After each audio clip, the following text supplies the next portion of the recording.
Le Premier ministre a doublé la dette, doublé le coût de logement, doubled the cost of housing, doubled crime with firearms, and doubled the use of food banks. And until a few minutes ago, he had a minister with a double identity. Is the Prime Minister aware of the fact that the minister in question directed his company when he was in cabinet, and he said he was falsely Indigenous? He's aware of this, and he defended and kept this minister in cabinet. Why did the Prime Minister, why is he so determined to protect the corruption of this minister? The Right Honourable Prime Minister, Mr. Speaker, the member for Edmonton Centre has left the cabinet and will focus on defending these allegations. At the same time, Mr. Speaker, when the opposition leader talks about challenges that Canadians are facing, he's not offering any solutions except for cuts. He wants to cut the dental care program. He will cut the pharmacare program for contraceptive drugs. He will cut daycare spots. He will be cutting when Canadians need investment and growth. The Honourable Leader of the Opposition, Mr. Speaker, the former Attorney General in the Liberal Party, appointed by this Prime Minister, the first Indigenous person in this role, said that this was an insult for a Liberal minister to say they're Indigenous when it wasn't the case. But let's look at the different treatment of these two people. Why did the Prime Minister let go of a true Indigenous woman for having to tell the truth while supporting a false Indigenous minister who said falsehoods?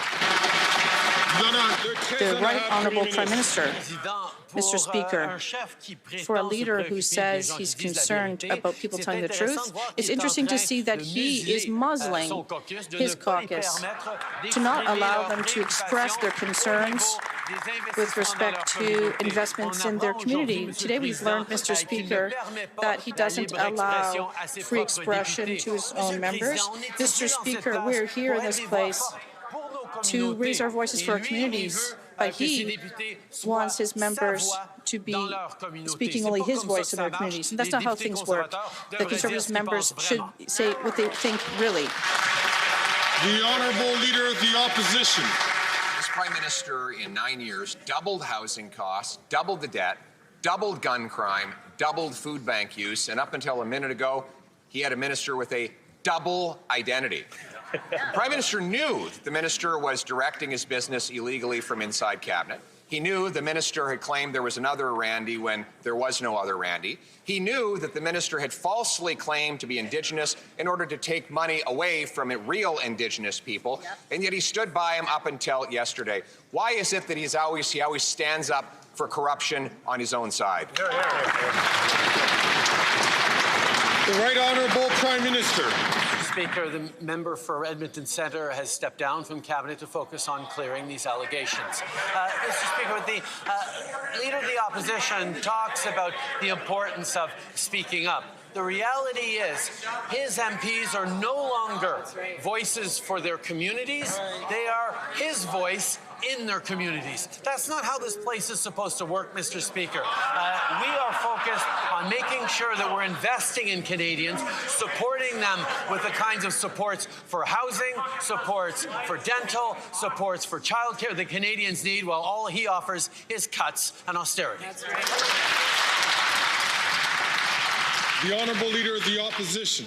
Muzzling caucus members. This is the guy who fired the first Indigenous Attorney General because she refused to defend his corruption. She said, and I quote, "A Prime Minister committed to true reconciliation would have removed Randy and the other Randy from cabinet long ago. Instead, we have to get to watch white people play ancestry wheel of fortune so shameful and extremely destructive." Why is it that he fired a real Indigenous minister for telling the truth while trying to keep in place a fake Indigenous minister who told falsehoods? The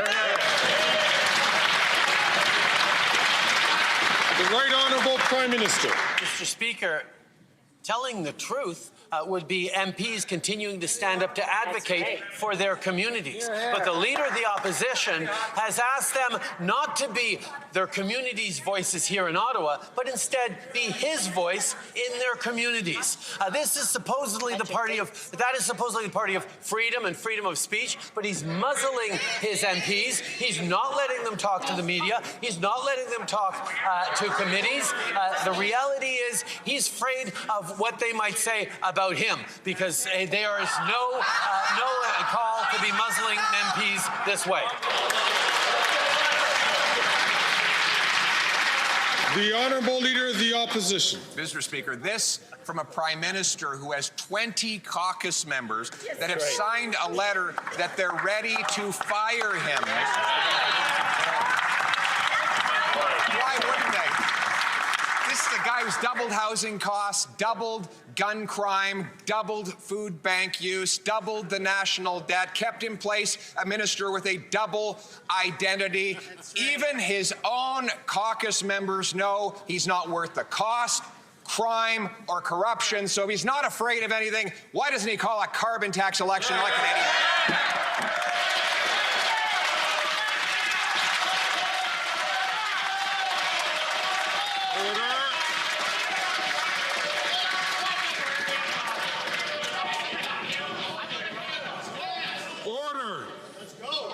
The Right Honourable Prime Minister. Mr. Speaker, the Leader of the Opposition just made very clearly the point that the MPs on this side of the House are free to share their opinions publicly, even when they're one-sided disagree with. Absolutely.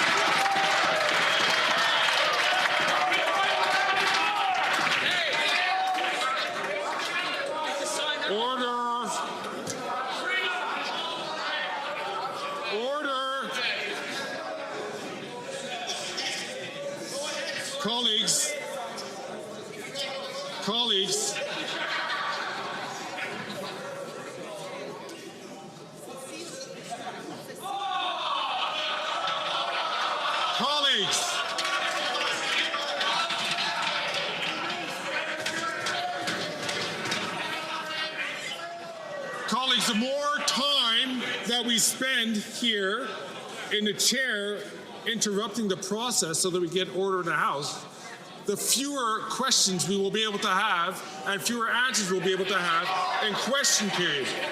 So please control yourselves today. The Right Honourable Prime Minister from the top. Mr. Speaker, in the minds of Conservatives, we just saw a big gotcha moment where I admitted that Liberal MPs are free to speak their minds and voice their opinions, even when we have disagreements. That was astonishing to the members of the Conservative Party, because they're not allowed to do that. They